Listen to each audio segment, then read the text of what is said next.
राजगढ़ वासियों, राजगढ़ ज़िले में दोस्तों के साथ पार्टी करने का एक अलग चलन है। लेकिन वो चलन इतना ज़्यादा भारी पड़ जाएगा किसी के ऊपर, ये ना तो मैंने कल्पना की, ना ये भाई जो हमारे बगल में खड़े हैं इन्होंने कल्पना की होगी। इनके साथ जो कुछ भी हुआ है वो पूरे राजगढ़ ज़िले को सुनना चाहिए, सीख वाली बात है।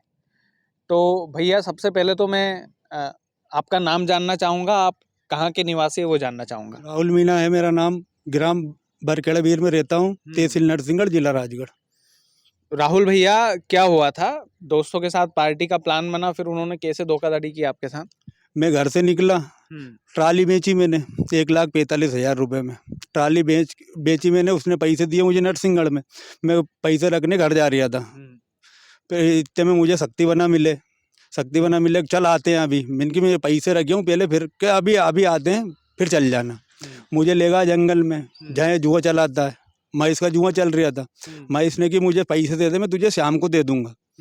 मैंने कि मैंने घर वालों के, मैं शाम को दे दूंगा तुझे। मैंने उसे पैसे दे दिए, शाम हुई, उसने मुझे दारू पाई, फिर पार्टी करने लग गया। उसने दारू पाई कि चल ठीक, मेरा मोबाइल भी रख लिया उसने कि अभी घर से फोन आएगा, मोबाइल बंद कर ले। उसने मोबाइल रख लिया। फिर वो लेगा मुझे ढाबे पे उसने दारू पिलाई और मैं सुला दिया। सुबह उठा, मैंने कि भाई मुझे घर जाने दे यार, मेरा मोबाइल दे दे। तो मोबाइल भी नहीं दिया उसने। फिर वो मैं कहने लगा, मैंने पैसे तो दे दे, कि वो दे दूंगा मैं, रुक जा अभी दे दूंगा तुझे। आप दोनों ही थे कि और भी लोग थे साथ में? और भी थे उसके साथ, एक तो कल्लू है उसका नाम, और एक रोहन, और एक और है, कोई गुजर है उसका नाम। मैं आवेदन में लगा दूंगा, कोई दिक्कत। तो फिर हमने माई की जगह, फिर मैंने कि इससे, मैंने कि भाई मुझे जाने दे यार, मुझे मेरा मोबाइल और पैसे दे दे, मैं घर दिया हूँ, फिर आ जाऊँगा वापस, कि चल जाना, रुक जा थोड़ी देर और। फिर वापस वो मुझे जंगल में लेगा, फिर वापस उसने जुआ मुआ उसका चला, माई की जगह मुझे वापस दारू पाई। ऐसे ही मुझे 2 दिन निकाल दिए। तीसरे दिन मैंने उससे बोली, मैंने कि भैया मेरे पैसे दे दे, और नहीं तो मैं घर जा रहा। कि चल ठीक है, शाम को मैं तुझे पैसे भी दे दूंगा और तुझे घर भी छोड़ दूंगा। फिर मुझे लेगा, माँ की जगह इसने बियर पाई, पता नहीं उसमें कौन सा उसने जहर मिलाया, और वो मैंने पी। मेरी घबराहट होने लगी, ये उठ के भाग दिया वहां से। फिर पता नहीं मुझे कौन अस्पताल ले गया। मुझे तो 2 दिन में होश आया, जब मैं भोपाल अस्पताल में था, जब मुझे मेरा पापा दिखे, जब मुझे मालूम पड़ा कि अच्छा, तब पता चला कि आप भोपाल के हॉस्पिटल में हो? जब मुझे पता चला कि मैं भोपाल हॉस्पिटल में हूँ। ये करा मेरे साथ।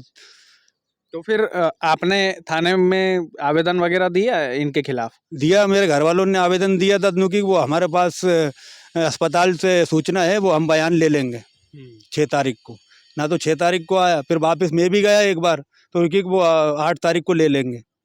ऐसे ऐसे ही करते रहिए। इसके बाद कुछ भी नहीं हुआ। फिर मैं इसके बाद यहाँ राजगढ़ आया, एसपी ऑफिस में आवेदन दिया। अभी आपकी मांग क्या है? कार्रवाई होना चाहिए, नहीं तो मेरी तो जान ही चली गई थी। अगर 10 मिनट और लेट हो जाते तो मैं तो मर गया, मेरा बच्चा का क्या होता फिर।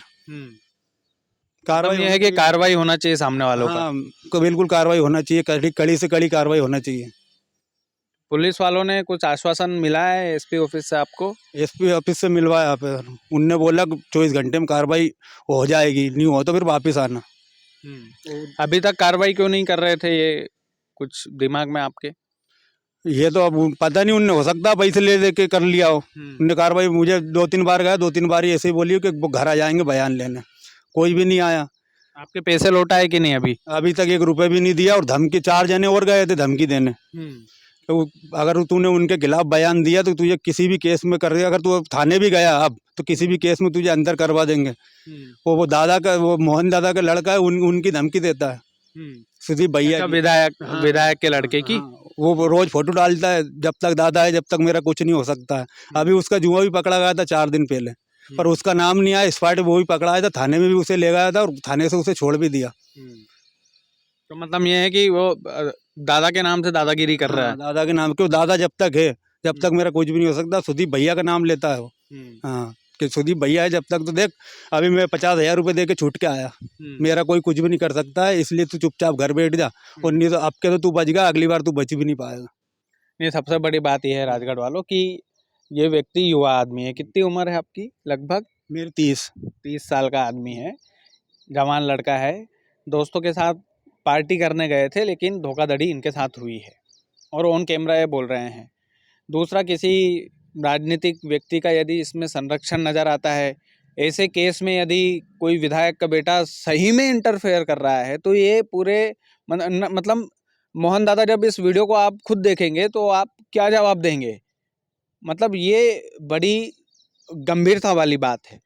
दूसरी गंभीरता वाली बात यह है कि नरसिंहगढ़ की जो पुलिस है वो अभी तक इनकी एफआईआर क्यों नहीं लिख रही थी? भाई एफआईआर कराने का अधिकार सबको है। इनके साथ धोखाधड़ी हुई, इनका जो पैसा है वो गया, इनकी जान चली जाती, चलो पैसा चलो चूल्हे में जान दो, इनकी जान चली जाती 30 साल की उम्र में। ये शादीशुदा आदमी, इनके घर पर बीवी बच्चे, उनका क्या होता, इनके माँ बाप का क्या होता?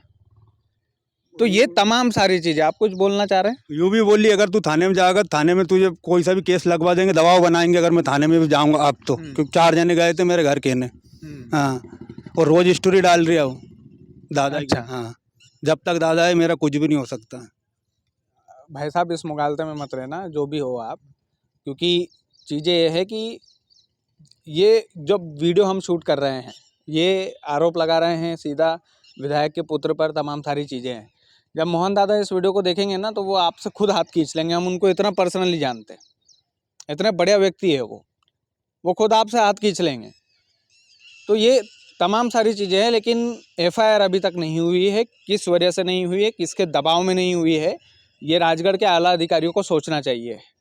बाकी ये जो स्टोरी भैया मैं जब बात कर रहे थे, जब सुना रहे थे, तब एक ख्याल मन में आ रहा था कि जितने भी नौजवान हैं उन लोगों के लिए सीख है, आपके लिए सीख है कि जब आप आपके दोस्तों के बीच में उठते बैठते हो तो कम से कम उनका परख लिया करो कि उनका इंटेंशन क्या है, वो किस लालच में आपको ले जा रहे हैं, किस लालच में वो बोतलें खोल रहे हैं, किस लालच में पार्टी करवा रहे हैं। ये तमाम सारी चीज़ें मैं चाहता हूँ कि आप इस वीडियो को शेयर करें, जनता इस वीडियो को शेयर करके आला अधिकारियों तक पहुँचाए, ज़्यादा से ज़्यादा शेयर करें, ताकि ये जो गुंडे मवाली है इनकी अकल जो है वो ठिकाने आ सके। बहुत बहुत धन्यवाद।